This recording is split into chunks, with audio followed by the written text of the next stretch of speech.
Thank you once again, Shiva, for joining me. And Shiva, of course, is a six-time Olympian. I mean, beat that really, honestly. And Arjuna awardee, also the fastest Asian. He's got many, many things. I mean, I could keep reading the laurels, but I'm going to start quickly with this conversation. Shiva, the other day I was reading a tweet about you, from you, about the fact that the government isn't doing enough. The winter sports federations, the bodies are still not recognized. They're not eligible for funding. Did anything change? Did you get any offers of help after that? Well, I mean, it's always great to see the outpouring of support by people generally when athletes face some issues or when we speak about something. And there's always been overwhelming support when we publicly say something. Of course, there's always somebody, social media, there are people who, have all kinds of ideas and arguments, and not everybody has, an understanding of the subject. So it's normal that there are all kinds of views. But generally, there always has been the support, and this is something that has, puzzled me, that there always has been so much support. But why, when you go in some, channels, you don't get that same kind of support? And so there's a disconnect between what the people want and sometimes the enthusiasm with which some authorities approach it. And I mean, I understand that I'm not blaming anybody in particular, because sport is a complex system in which you need many stakeholders to work together. There are federations, there's the Olympic Association, the government, the sports authority. So it's not easy for people to understand, and sometimes the government itself is not really clear on what it's supposed to do. So the point is simple: involve people like me, involve people who know what they're talking about, who've experienced it, other athletes, and have and get the right information, and then make a plan, because that is what you owe athletes of the country. Athletes are dedicating their lives, the best years of their lives to the country. So at least make an effort. That was basically the larger point of what I'm saying. It was not really finger pointing, but it's more of saying, come on, guys, let's wake up and let's start doing something now. Yeah, I don't want to get into the whole, the political clout of these federations and put you in a spot. It is one of my, pet flogging horses. But tell me something, for the athletes who are headed now to the Winter Olympics, and it's not very far away. Do you think, I mean, the crowdsourcing, the kind of stuff that I read about you having to do that in your journey, and I want to come to that in just a minute. But tell me, what is it like for those who are heading this time? Well, it's extremely difficult, I must say, because, I mean, in winter sports, I can be considered a little bit of a, case apart, because despite everything, my career was quite long. I stayed around, I stuck around for a long time, despite, a lot of issues. But many people don't, because at a certain point, athletes, they feel that there's no avenues for them to continue to develop. And then they leave the sport, and then you have to deal with the new athletes. So athletes, that's also the same reason why our winter sports athletes haven't reached to a level that I was able to reach, because you need time for that, and you need, consistent training. So even in the current scenario, we have the Winter Olympics coming up now, in February, and they start in the first week of February this winter. And until now, there has been, let's say, there are no funds which are allocated by the government for these people who have the potential to qualify to go and do so, and in the process improve their performance. And so there's so many, we're so far behind as far as winter sports is concerned, and primarily because there's not that much public information, attention. So lots of the federations are able to do what they want. There's no scrutiny. It's not that we don't have athletes. We have athletes. In the Khelo India National Games, we've had over 2,000 athletes in our national winter games. So we have a lot of people, but it's not understood. I mean, it's limited to the mountain belt, and there's no political will probably at the center to, get into this make space. it a priority. Yeah. And Yes. of course, so what really are the facilities that you have, or the lack of facilities that you have struggled against? Okay, so uh, first of all, let me tell you that we are blessed to have one of the best natural, resources for winter sports in the world. Uh, we have the highest mountains. We have a lot of snow, despite Europe recently facing, severe snow shortage due to this man-made Yeah. global warming issues. In the Himalayas, our tree level goes to 4,000 meters, and from 4,000 and above, and from in my valley, we can see up to 6,000 meters in altitude. You have 2,000 meters of virgin slopes. There's nothing to stop you from creating your ski hills, uh, of the 100 and some medal events that there are at the Olympic Games. You can recreate all of them over there. you Right, know, right. we have this space. And as kids, we were lucky to be able to have access to these slopes and enjoy and grow up in this winter sports and adventure lifestyle. But to translate it from there to a high performance oriented approach, that is when you need the tools. That is when you need infrastructure. And that is far beyond what any individual can do. I come from a very humble family, but even if I was the richest, person in Himachal, I couldn't put up a ski resort on Correct. for Yeah. my own training. So these are things that the government has to do. And it has to incentivize big business as well, because winter sports is a huge industry, and it can be really used to usher in development all over the Himalayas. We're talking about Kashmir, Himachal, Uttarakhand, all over the Northeast, Arunachal.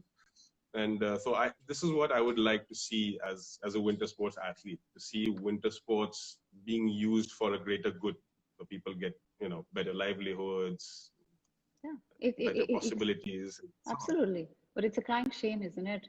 That it's there in the backyard and we aren't doing much about it. And but it takes a lot for us to do much when it comes to sports in any case, right?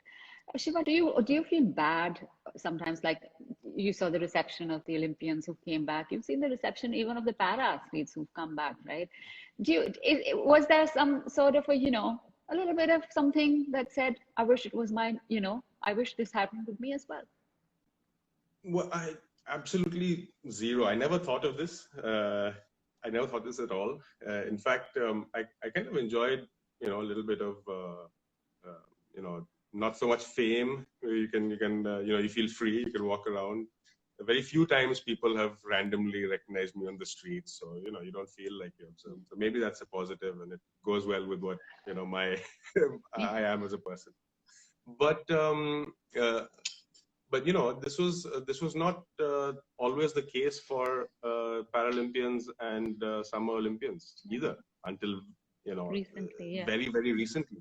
So I think I'm extremely positive that this kind of change is coming about.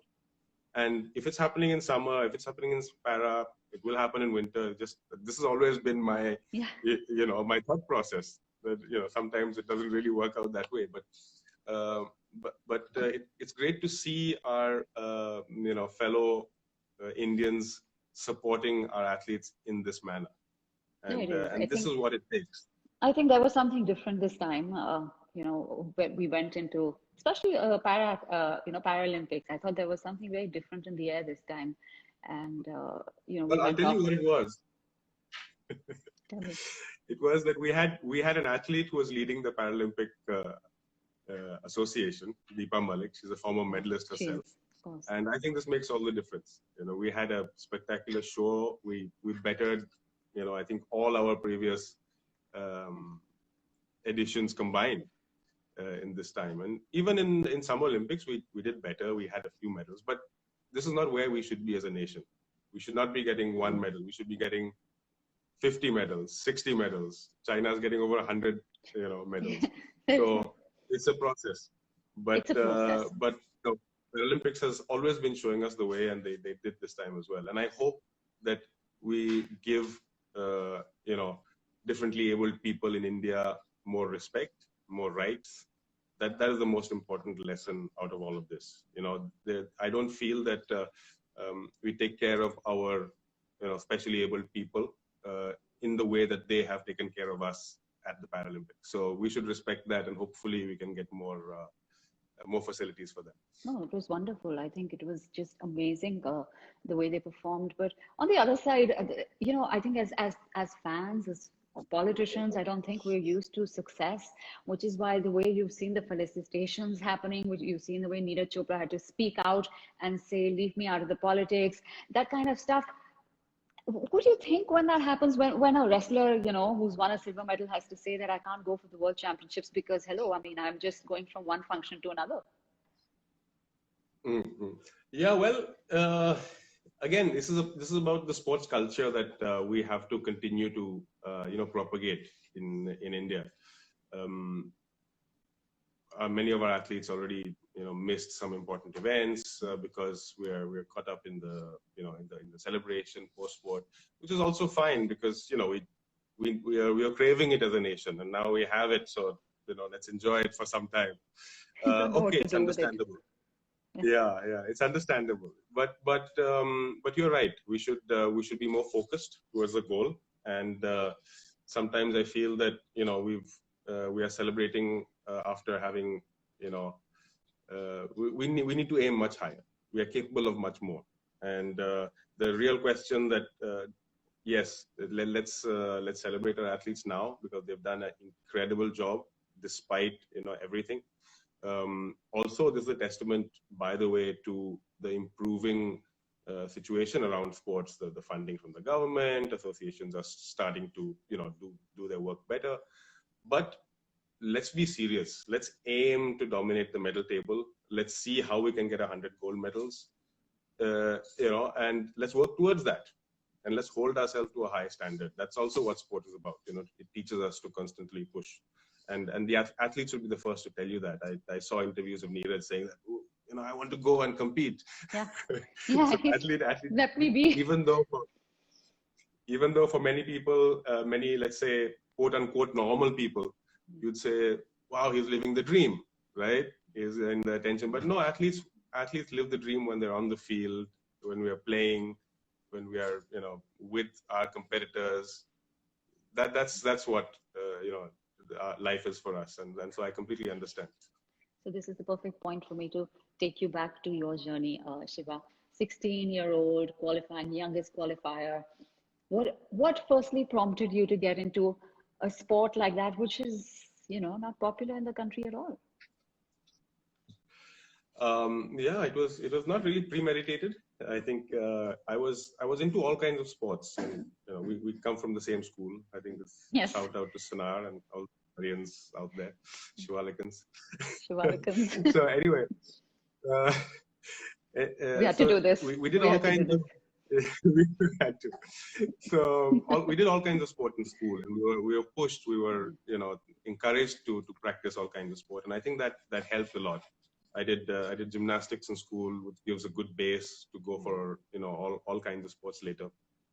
And I got this invite to be part of the first ever talent scout camp for luge in India, and I didn't know that luge was a sport at that time. I thought it was just a game for kids to go to slide on the snow. I didn't know it was competitive. So, but I obviously had a knack for it, and I was far ahead than the rest of the competition already in the talent scout camp, having no background. And I just felt I was ready, and I felt I didn't have any long-term plans at that time. Of course, even though I had talent, there was nowhere good enough to even dream of competing or World Cups or Olympics or things like that. Came much later.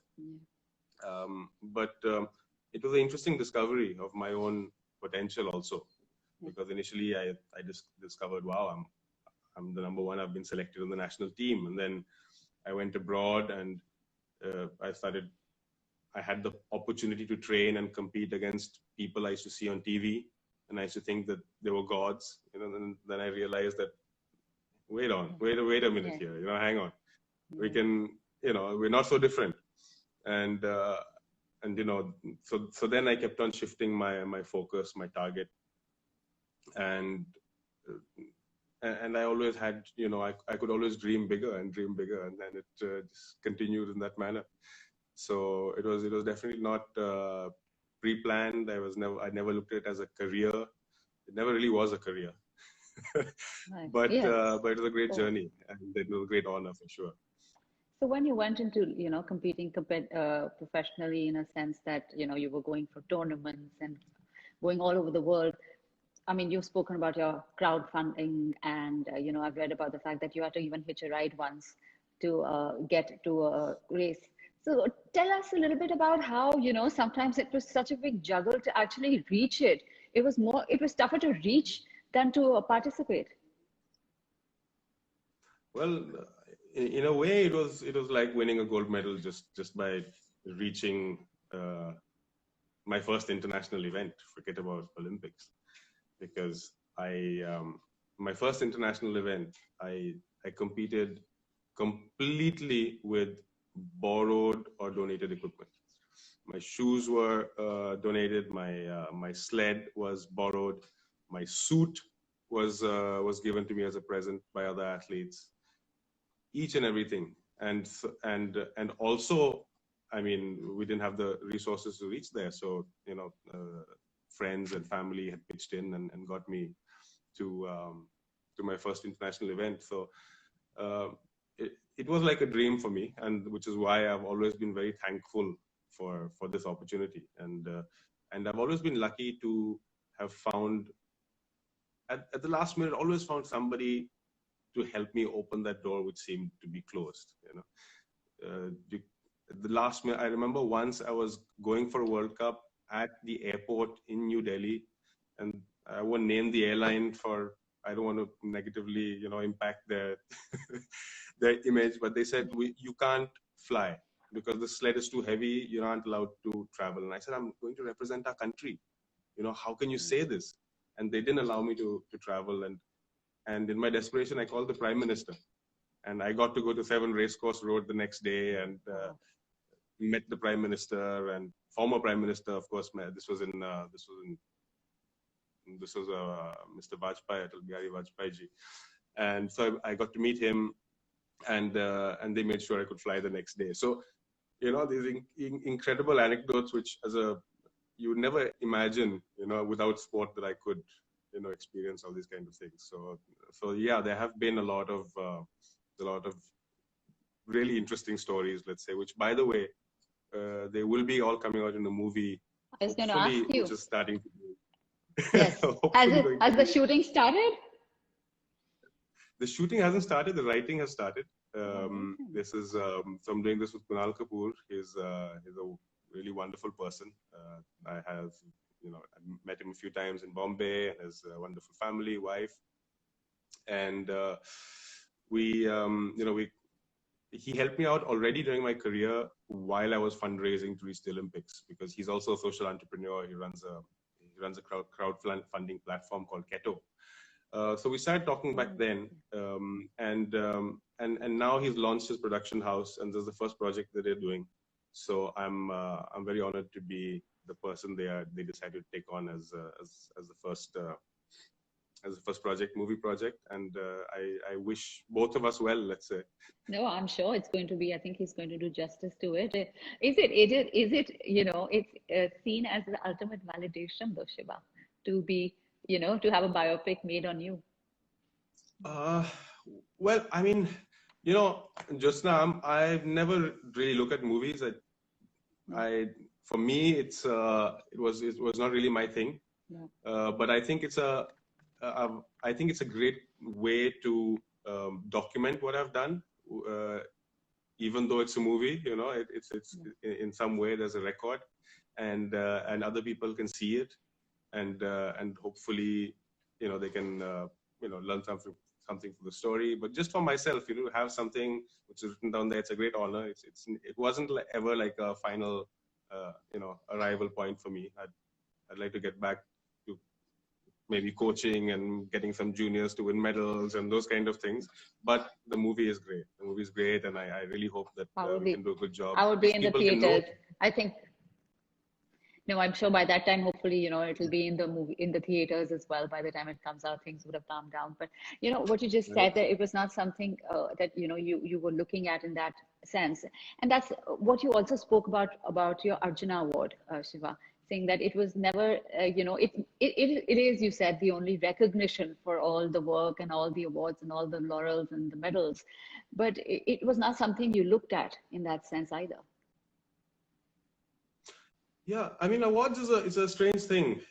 Awards is something normally others should give you. When you have to go and start asking for awards and things like that, it takes off the whole point, you know. Yes, So yes, so yeah, and especially if it comes late, you're not giving the incentive, the motivation at the right time. So these are important things that when we're talking about sport, if we're talking about sports culture, these are things that we should keep in mind.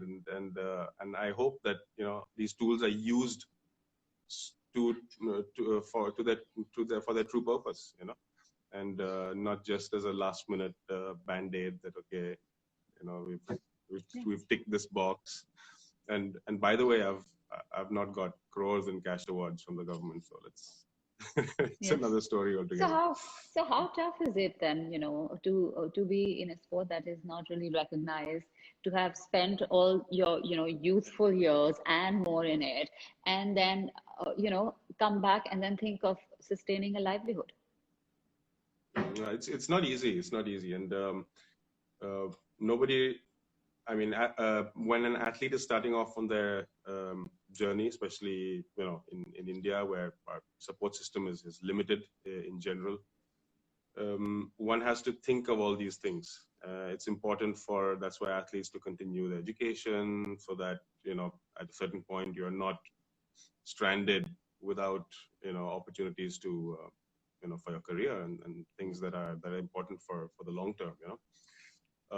And this is a few of the things that I try to educate athletes about, that career opportunities, how to use sport to further your career, because it's a great opportunity. You make a lot of good contacts, you get a lot of exposure, you travel the world. So they're all things that can help you form even your professional life, and that's also very important. And at the same time, we need to put certain systems in place in India to safeguard athletes. What happens to an athlete after he or she quits and has health, medical injury issues for life? Who takes care of the expenses? What happens to these athletes who've not been formally trained for any other profession? Do they get a pension? Uh, there are many things. How best to use them to become coaches for the next generation? They should become sports administrators. So there's a whole world to I think uncover here and work for. And I would really like to work for this. And I'm always I always reached out to all administrators, whether it's in the sports, whether it's in the government. That I'm not a political person. I don't believe in all that. I believe in working for the country, and what brings us together. Like that's the good thing about athletes. Athletes are universal ambassadors. These are inalienable principles. Respect, fair play, Yes. hard work. This is something that's for everybody, not for colors and sexes and castes. No, it's and it's unfortunate that we're not really utilizing all those athletes who brought us so much glory, and then we're not using them in the positions that we should ideally be using it. And then what happens really, Shiva, is I think with a country that is still struggling with its sports culture, then the parent is going to turn around and say there's going to be nothing out of this because nothing is developed. So why do you want to get into a sport? So it becomes like a cycle, doesn't it? Yes. Well, what you're saying is absolutely right. Often the real value of sport is hidden. So for parents who are questioning the choices, for their kids, thinking about their future, health is the most important thing that sport gives us. Being in touch with your body, healthy life, that is the most important thing. Then from there, it also is character building. It helps you to reach where you want to go in any case. So there's a lot to it. So don't discount sports. I think it's a good complement to whatever kind of life you're doing. You need sports at all times. And of course, if you are good enough to then take the country's flag and win laurels, that's all the better. And that's also an amazing life. I'm sure. Of course it is. It's a great life. Shiva, what next for you? Well, I want to keep in touch with sports as much as possible. So to work for the larger message of sport. Winter sports in particular, I think, have huge potential in India, as I said. And I'm currently working with a number of governments and companies trying to put together, development plans. And I really hope to see something, realize very soon. I want to see at least our first, Winter Olympic training center come to life, over the next year or two. And I'm actively working on that right now. Crossing our fingers and hoping for the very best for that. I'm going to let you go. There was a question: who was your biggest support system throughout, Shiva? Well, this is a tough question because there have been, on many levels, that I've had. I couldn't have done this on my own. At a most, personal level, I was, there's my wife, Namita, who we started traveling together when way before we were married. She was my manager at that time, and she quit her job and helped me, sustain my career. And so that's she's very important for me. My family did a lot of that, of course, before. They sacrificed a lot to make me, to not make me lose heart by, not being able to go because of, some economic reason or family reason. And so many people from Sanaa, from the old school, who helped me out. A lot of people donated money to get me places, sponsors. So the list is endless, and I'm sure I'm missing out so many people. So it's best to just say thank you to everybody who's been there for me. And Keep it safe. It means a lot for athletes to have public support. So continue supporting our athletes. No, but it does take a village. Shiva, I'm going to let you go with one last personal question. You have a young daughter. Is she interested in sports? Does she take after her father? She's interested in everything right now, so that's good. I'm trying to get her into winter sports. My wife has been trying to get her to dance, so we kind of have this figure skating idea that she can do winter sports and dancing together. So we're trying to push that. I don't know how successful we'll be, but we'll let her decide. Yeah, I think that's ideally the best thing. Otherwise, they get into the thing that the parents are pushing them, and they will go the other way. Yes, I see that at home, so I know. But Shiva, thank you so much. Movie is on track. Yes. Thank you so much for speaking to me today. I know this was long overdue. And yeah, thanks so much. It was really a pleasure. And thanks to all of you who are watching, I didn't really follow many of the questions, but I'll go and look at the comments. I hope I can retrieve the comments, but otherwise we thank you all for your comments and for being here, and the recording will be available soon. And Shiva, all the very best. Hope, we see you more in your involvement more in Indian sport at the highest level. And hopefully, athletes for Winter Olympics going forward won't have to do the grind and the drill the way you had to do. And wishing you all the best, and we'll be in touch. Thank you. Thank you. Thank you so much. Thanks. Bye, everyone. Bye, everyone. Good night.